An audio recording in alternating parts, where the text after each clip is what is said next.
7번째, 홈플러스 생존권 투쟁. 이 전국에 흩어져 있던 홈플러스가 굉장히 많았었거든요. 저 네. 자주 이용도 했었고, 근데 어느 순간 폐업에 이렇게 소식들이 들려왔어요. 이게 외국계 예, 사모펀드에 팔려가지고 이제 다 찢어 발겨가지고 지금 매각하고 있는 거잖아요.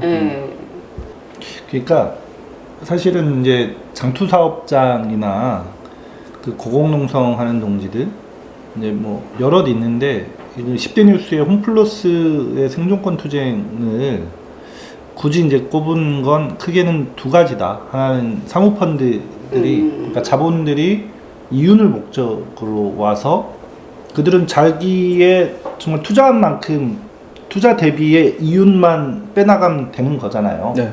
그로 인해서 노동자들의 생존이 어떻게 되든지 말든지 네. 그로 그로 인해서 대한민국 경제가 어떻게 되든지 말든지는 상관이 없잖아. 그러니까 이런 자본들한테 아무리 자본주의가 뭐 멋대로 지들 멋대로 사고팔고 하는 거라 하더라도 노동자들의 생존권이 걸린 문제를 규제할 수 있는 이런 제도가 필요하다라는 얘기를 하고 싶은 거 하나와, 또 하나는 산업 전환기라고들 표현을 하잖아요. 그러면서 이제 아날로그식 그 유통 방식이 만약에 이제 홈플러스라 한다면, 그렇죠. 그 이제 지금의 이제 새로운 방식이 이제 쿠팡 그 건데, 그럼 우리가 뭐 탈팡해서 홈플러스 도와주면 되냐? 이게 아니잖아요. 그러니까 우리 언젠가 우리 어쩔 수가 없다 영화 리뷰하면서 그 1차 산업을 죽여야 2차 산업이 살았고, 2차 산업을 죽이고 3차 산업이 살고, 그럼 우리가 말하는 4차 산업이라는 건 대체 뭐냐, 뭐 이런 얘기 하면서 그 산업 전환기에 대한 얘기를 했었잖아요. 홈플러스 문제는 그런 차원으로도 접근이 돼야 한다. 그래서 에이 자식들, 뭐 어떤 사람들은 막 왜 이렇게 화가 났는지 모르겠어. 니들이 막 쉬는 날도 없이 막 일하라고 하느냐, 막 쉬는 날 좀 내놔라, 막 이렇게 하고 파업할 때는 언제고 이젠 영원히 쉬어라 막. 그러니까 홈플러스 마트 노동자들의 국한된 문제가 아니거든요, 이게. 아까도 말씀드렸듯이 제조업체들, 수많은 제조업체들 이제 다 AI 시대가 되면 컨베이어 타던 이런 단순 공정들이 다 이제 기계로 바뀌는 거잖아요. 심지어 식당 서빙도 이제 다 기계가 하는 세상인데. 맞습니다. 전 오늘도 점심 먹으면서 그 기계가 서빙해주는 반찬을 받고, 또 현대자동차 같은 경우에도 이제 앞으로 지어질 설비는 거의 대부분 로봇이 조립을 하고 이런 이게 시대가 왔는데, 뭐 진짜로 사모펀드뿐만 아니라 이런 시대적인 흐름 때문에라도 노동자들은 사실 위협을 받고 있는 거죠.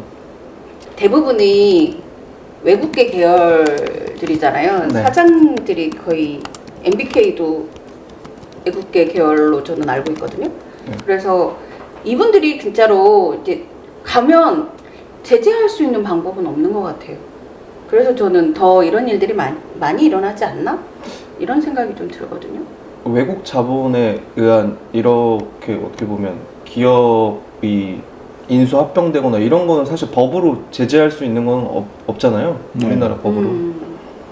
그렇게 해서 이제 대표적인 게 그런 거잖아요.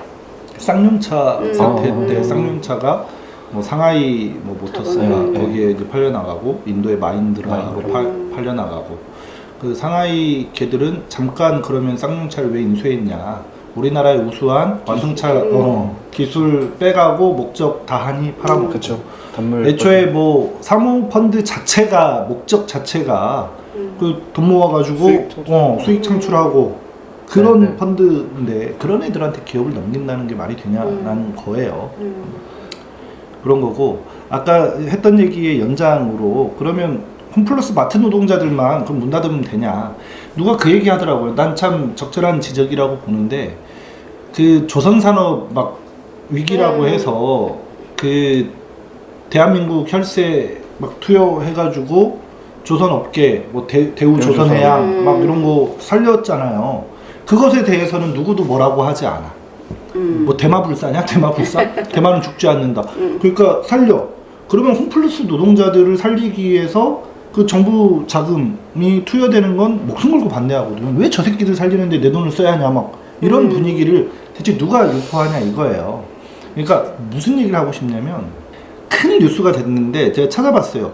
그 현대자동차가 2025년도에 그 생산직 노동자들 500명 채용했다고 해서 난리가 났거든. 난리가. 현대자동차 감사합니다. 막 갓대 자동차 그 500명 채용했다고. 2026년도에는 300명 채용할 예정이래요. 근데 여기 기사에 연동되어서 나오고 향후 7년간 1만 6천 명이 퇴직한대요. 고작 근데 1만 6천 명 뽑아야지. 왜 800명 뽑냐고. 그러니까 이게 뭐예요? 산업 전환기에 결국은 이 인력 감축으로 이어지는 거고 이 무더기 해고 문제 이거 어떻게 할 거냐. 이것을 우리가 논의해야 한다. 그런 차원에서 이 홈플러스 그 노동자들의 생존권적 투쟁 문제가 이게 남의 얘기가 아닌 거예요. 모든 아마 사업 전반, 네네. 산업 전반에 우리를 보더라도 과거 제가 또 말했지만 하이패스 때문에 사실 사라지는 검표원이나 이런 그러니까 전체적으로 다 사실은 여기서 자유로울 수 없거든요. 맞아. 저도 마찬가지예요. 사실 뭐 지금 이제 자율주행이 이제 테슬라를 통해서 그렇죠. 본격적으로 사실 우리나라에 들어와서 점점 그 기술이 발달하고 지금 뭐 테슬라뿐만 아니라 현대차에서 나오는 자율주행 기술도 그렇고 되게 완성도가 높아지고 있거든요. 그래서 사실 운전 직군에 종사하는 사람들의 일자리도 사실은 조만간에 일정 부분 사라지지 않을까. 지금 라스베가스 같은 경우에는 무인 택시가 운영이 되거든요. 실제로 근데 운영이 되는데 운전석에 아무도 없어요.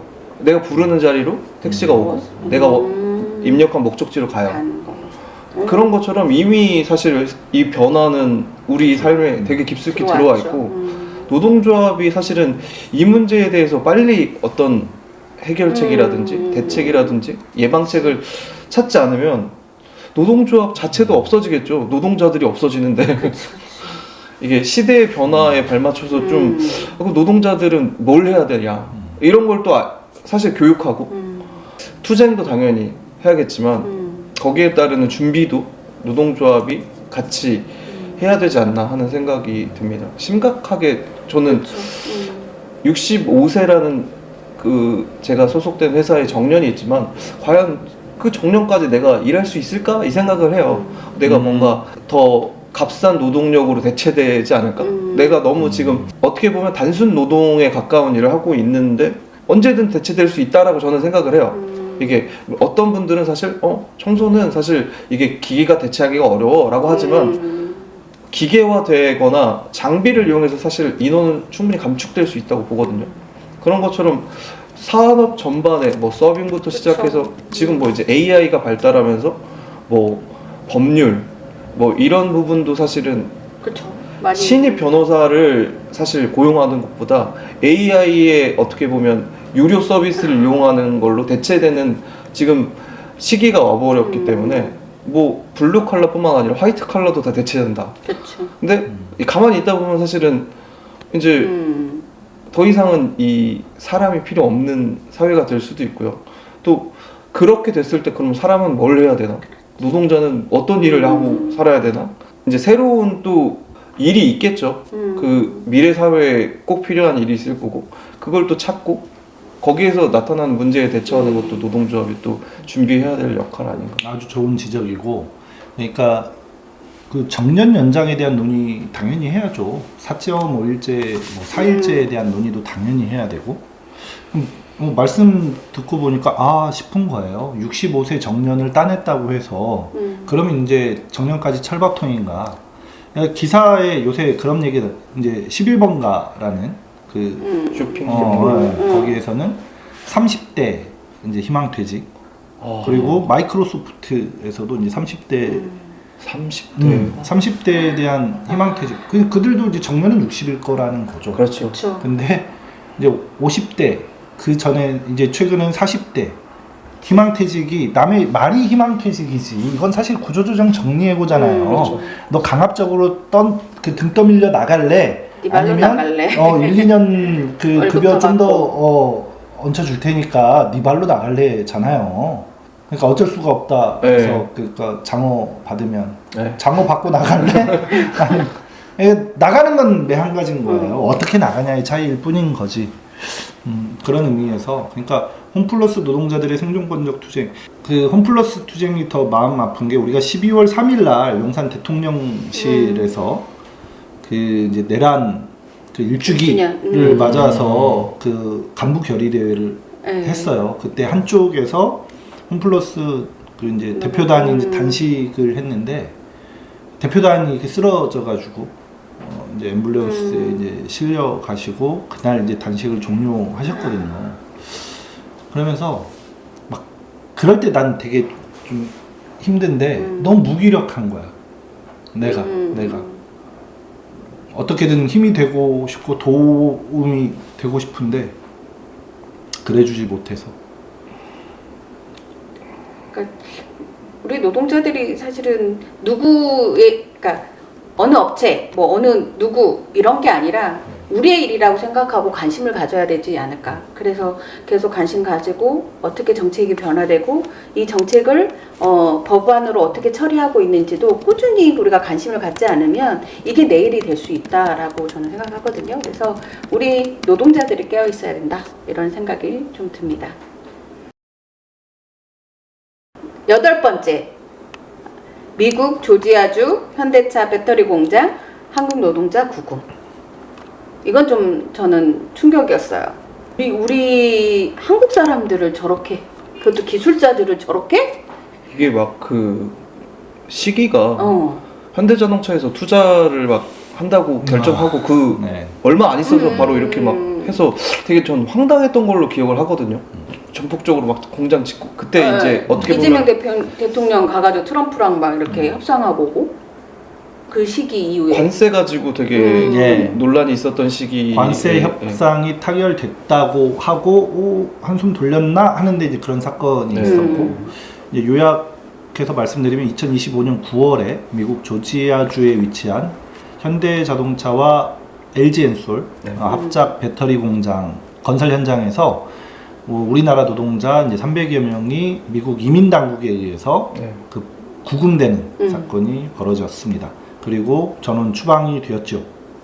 저는 그 사진을 보니까 미국 영화를 보면 이렇게 범죄자들을 잡아가지고 뒤로 이렇게 막 그런 모습이었던 거예요. 그래서 와 정말 여기 막 나왔지. 우리를 이런 식으로 우리 여전히 저기 태극기를 흔드시면서 계시는 어르신들은 성조기와 태극기를 흔들면서 미군은 우리의 동맹국이고 뭐 이렇게 하시는 그분들한테 이분들은 뒤통수를 친 건가? 이런 거 보면서 야 우리를 이렇게 그리고 정말 이분들이 잠깐 망명을 간 것도 아니고 정말 그 시설 투자를 위해서 하러 간 정말 기술자들인데 저는 그냥 이게 한국과 미국의 어떤 관계를 단적으로 보여주는 거 아닌가 하는 생각이 들어요. 그냥 언제든지 이럴 수 있다. 그냥 도구일 뿐이죠. 사실 자국, 그러니까 트럼프의 어떻게 보면은 그 정치적인 것 때문에 그 투자를 받아야 되는 상황이잖아요. 그러니까 일자리가 필요하고 그 백인 남자들의 제조업 종사하던 사람들한테 좋은 일자리가 필요해서 사실은 어떻게 보면 식민지인 한국에서 돈을 뜯어내는 거죠. 그리고 저항할 수가 없는 거예요. 사실 우리 돈 가지고 우리가 공장을 지어주는데 체포까지 당하고 그래도 사실 할 수 있는 게 없는 거죠. 왜냐면 이게 사실은 뭐 동맹이 아니라 그냥 상하관계도 거의 그 어떻게 보면 옛날 중국하고 그 관계처럼 그냥 저기 밑에 있는 내가 어떻게 건드려도 저항할 수 없는 나라 정도로 생각하는 것 같아요. 이미 자기 입으로 식민지라 하셨어요. 그래서 나는 이 박다방 이제 끝내도 된다. 제가 이 박다방 할 때마다 사실상 우리가 미국의 식민지다 이 얘기를 한참 했는데 교육의 결과라고 이제 김billion 스스로가 식민지라 아니 이건 식민지라 하지 뭘 식민지라 해요. 삥 뜯는 거잖아요. 우리가 일제 침략사 그 공장 가서 공부하면서 그 호남평야 논산평야 쌀 그 수탈에 가고 제주도에 그 주정 공장 지어가지고 막 사람 끌어다 쓰지 그렇게 수탈에 가는 것과 이 3차 3,500억 달러를 투자라는 이름으로 스타에 그쵸, 가는 그쵸, 것과 그쵸. 본질에서 무슨 차이가 있냐는 거예요. 그러면서 지금 쿠팡 사태 일어나서는 사람들이 그런 얘기를 자꾸 써요. 한국 알기를 예전에 그 일본 놈들이 식민지 조선 알듯 아는 거 아니냐라고 말했지만 본인들도 느껴지는 게 있는 거예요. 그렇죠. 그러면 쿠팡 사태와 지금 여기 그 조지아주 그 우리 노동자들 구금 사태. 이게 추방 사태와 그리고 이 내란 과정에서 이제 미국이 다 알았다는 게 이제 다 나오죠. 드러나고 네. 있는 거잖아요. 그 80년 광주도 미국이 알았고 알고 그래서 있어요. 엔터프라이즈를 부산 쪽으로 급파한 것과 그럼 지금 이 내란 과정에서 과연 나는 내란의 우두머리가 윤석열일까? 김건일까? 요새는 난 이런 아닙니다. 생각을 하면서 이제 뉴스를 보고 있죠. 저는 사모펀드도 약간 그래. 이 결이 비슷한 게 똑같아. 상관없거든요. 죽든지 그치. 말든지 내 이익이 중요한 그래. 거고 한국인들이 죽든지 말든지. 미국의 이익을 위해서라면 사실 그럼 노동자가 죽는 게 뭐 대수야? 그래서 이렇게 우리는 여전히 식민지고 오늘 좀 아쉽네요. 근데 그 이게 뭐 이재명 정부와 그 이제 우리가 김어준 뉴스공장이나 뭐 최욱의 내부쇼 얘기를 왕왕합니다만 뭐 우리 정부가 뭐 대응을 신속하게 잘해가지고 전원 뭐 무사히 뭐 이렇게 지켰다라고 하는데 우리 동지들이 이제 어디 가서나 투쟁을 하잖아. 그래서 미 백악관 앞에 이렇게 투쟁하고 뭐 이렇게 공군기지 앞에서 이렇게 투쟁도 하고 이러다가 이렇게 간혹 이렇게 억류가 될 때가 있어요. 그러면 틀림없이 일주일 안에 추방이 돼요. 네. 그러니까 그 추방이 되지. 그럼 미국 뭐 관타나모에 막 가냐? 아니야, 추방이 되는 거예요. 이게 뭐 이제 유머로 승화시킬 문제는 아니긴 한데 자연스러운 절차에 따라서 추방이 되는 거거든. 근데 뭐 그걸 뭐 대단한 일을 한 것처럼 그러고 있어요. 구출한 것처럼. 급파해서 막 이렇게. 지네가 투자하라 그래서 가고 투자하던 노동자들 지금 말도 안 되는 이유로 이렇게 억류되고 추방당한 건데. 그러니까 야 이게 옛날 말에 이렇게 그 나라 잃은 그 민족은 그 국민은 상갓집 개만 또 못하다 이런 말이 있었는데 우리는 대한민국이 있는데 왜 이 모양이냐.